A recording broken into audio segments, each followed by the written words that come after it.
la mairie de Marseille prête à vendre le Vélodrome à l'OM. Stade, ville et club, sacré triptyque et peut-être un sujet d'entre-deux, ça Philippe? Ah, voilà un vieux et sempiternel débat, mais toujours d'actualité, même dans la fournaise de l'été. Alors, entre deux, Vincent.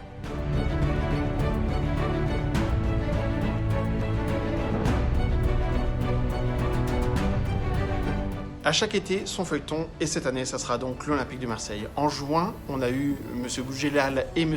Ajroudi qui se déclaraient acheteurs de l'Olympique de Marseille. Et l'équipe en place, le propriétaire en place, Franck McCourt, que ce soit par son intermédiaire ou ses avocats, qui se disaient toujours voulant le conserver et surtout ne pas vendre. Mais il y a eu aussi les élections municipales. Et c'est dans ces élections municipales, si M. Gaudin voulait farouchement garder le Vélodrome propriété des Marseillais, eh bien la nouvelle équipe est plus couverte puisqu'elle s'est déclarée vendeuse du stade Vélodrome. Et là, pour le coup, ça peut redistribuer les cartes parce que un stade, c'est l'axe majeur du développement des revenus d'un club. D'abord par rapport à ses recettes billetterie, bien évidemment, mais aussi par rapport à ses recettes commerciales, les loges, la panoptique et toute la valorisation qu'il peut y avoir autour de ce stade. Et donc, si Monsieur McCourt est propriétaire du club, mais qu'il ne venait à ne pas être propriétaire du Vélodrome comme aujourd'hui, c'est une chose, mais surtout s'il venait à payer un loyer à M. Ajroudi, on imagine bien toute la difficulté que pourrait rencontrer du coup l'Olympique de Marseille. Bref, au-delà de l'Olympique de Marseille se pose la question de la propriété des stades. Est-ce que les clubs doivent être propriétaires? On aurait tendance à dire oui, bien évidemment, puisque c'est le pilier majeur de leur développement, mais pas à n'importe quel prix. Évidemment, il est tentant de se dire qu'un stade doit appartenir à celui qui en use, à savoir plutôt un club qu'une municipalité qui n'est pas là pour organiser des matchs de foot ou même des concerts. Il suffit d'avoir vu ces stades sans identité, sans couleur, où le club résident doit avoir rendu les clés à 9h du matin le lendemain d'un match, tout rangé, tout nettoyé, enlever toute trace de son existence. Il suffit d'avoir vu ça, de le vivre pour se dire que c'est sûrement pas le bon modèle et qu'il est beaucoup plus logique que le stade appartienne au club. Toutefois, à y regarder de plus près, le modèle français à base de financement public n'est pas si absurde et comporte même des avantages, évidemment, pour les clubs. Déjà financiers, parce que le club n'a pas à investir massivement dans ses équipements, dans des édifices géants et dans son entretien qui plus est. C'est un avantage pour les clubs français d'ailleurs, rarement évoqué parce qu'on est plus propice à évoquer tout ce qui désavantage les clubs français, les charges sociales ou autres sujets, qu'à évoquer ce sujet sur lequel les clubs français ont évidemment et de longue date un avantage. De plus, un stade, c'est aussi la marque d'identité d'une ville. Et une municipalité est comptable d'un stade qui fait partie du patrimoine finalement de la ville, un patrimoine architectural et aussi un patrimoine de mémoire. Ça fait partie vraiment de la mémoire vivante d'une ville, tout ce qui a pu se passer dans un stade. Donc finalement, avec un stade municipal, mais une gestion qui est souvent maîtrisée par les clubs à travers des baux de 25 ou 30 années qui permettent aux clubs quand même de travailler le stade. Et bien finalement, on a des clubs français qui disposent d'une solution intermédiaire, d'un équilibre un peu à la française, un peu politique, mais qui finalement comporte des avantages et n'est pas si contraignant que ça.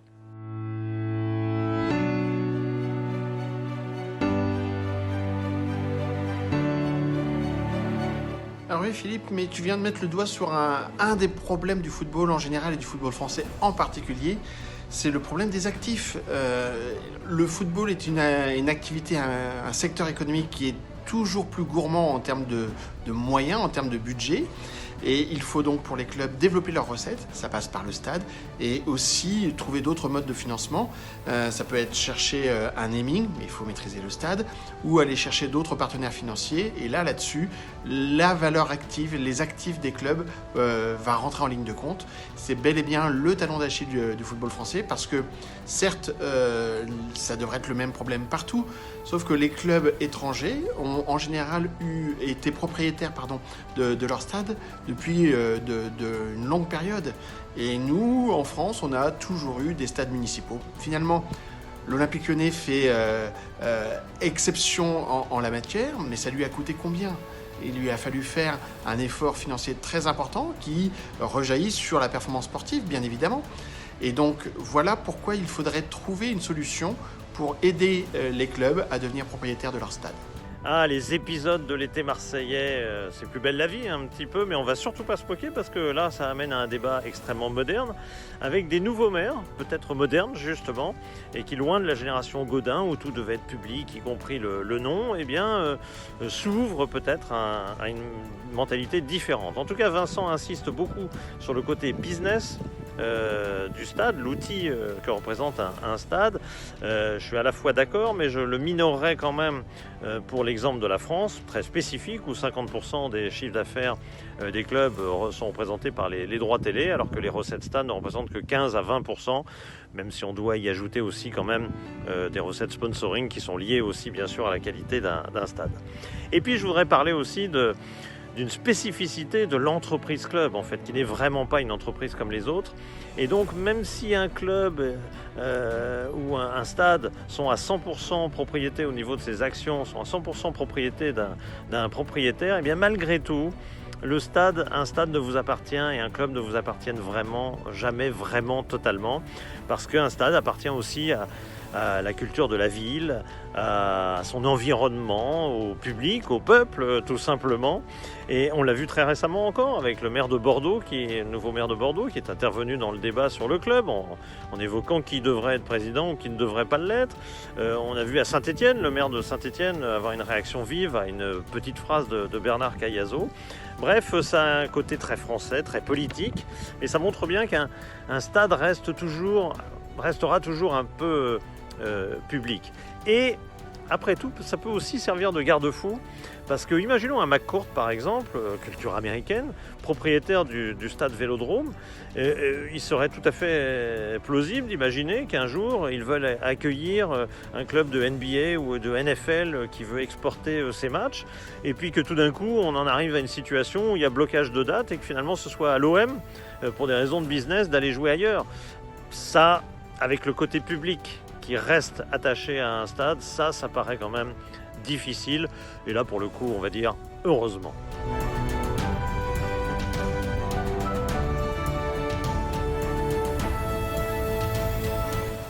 Alors parmi les solutions, j'évoquerai les fameux PPP, partenariats publics-privés, qui ont marqué le financement de tous les derniers grands stades en France, et notamment celui du stade Vélodrome. Il me semble nécessaire que le club lui-même fasse partie de ce financement. C'est pas le cas aujourd'hui, puisque le côté public, c'est l'État, la région, le département, la ville. Le privé, c'est un constructeur type Vinci ou Bouygues qui a construit le stade et qui le gère ensuite. Il me semble que le club doit être vraiment partie prenante. De quelle manière, je ne sais pas, en reprenant peut-être une partie du financement public et du coup acquérir de façon légitime une forme de propriété. Je pense que c'est une nécessité pour que le club soit attaché, ancré au stade et à tout investissement, que ce soit sportif ou que ce soit le siège social, le centre d'entraînement, le stade. Tout ça doit être complètement intégré dans la démarche du club de manière à ce que l'outil soit fait pour lui. Et malheureusement, ça n'est pas toujours le cas, en partie à cause de ce problème du financement du reste. Et puis aussi, je trouve que c'est bien pour le club d'avoir une conscience des coûts réels du club, mieux encore qu'avec un loyer qui est pas toujours facile à calculer. Je trouve que là, il y a une vraie réflexion économique qui doit en plus évidemment amener le club à avoir les recettes en face pour rentabiliser son investissement.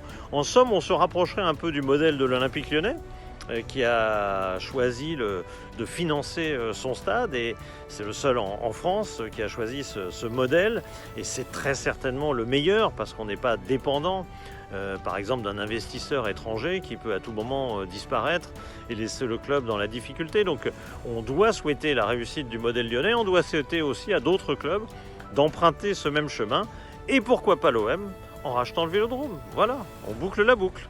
D'accord avec toi, Philippe, sur plusieurs points. D'abord, le fait qu'il serait intéressant que les clubs soient embarqués dans un partenariat public-privé et qu'ils ne le subissent pas pleinement. Et il est important, effectivement, que les collectivités intègrent que les clubs ont besoin d'actifs et qu'elles peuvent les aider par rapport à cela.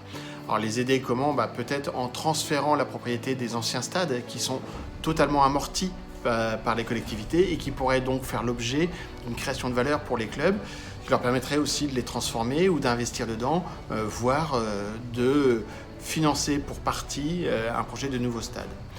On a aussi le sujet des centres d'entraînement qui sont aussi très gourmands en superficie, qui sont aussi déterminants aujourd'hui, qui peuvent faire aussi l'objet de naming par exemple, et qui peuvent donc devenir non pas des centres de coût mais aussi devenir des centres de profit. Et je pense aussi intéressant ce que tu as évoqué sur la notion que les clubs doivent prendre conscience de la valeur de ce qui leur est mis à disposition. Donc il faudrait trouver un mode de conventionnement. Il est très difficile d'imaginer un retour aux sociétés d'économie mixte, mais une forme de conventionnement qui permette de trouver une forme d'équilibre, un gagnant-gagnant entre le besoin des clubs de se développer d'un point de vue économique et la prise en compte des intérêts de la collectivité et des citoyens, des contribuables.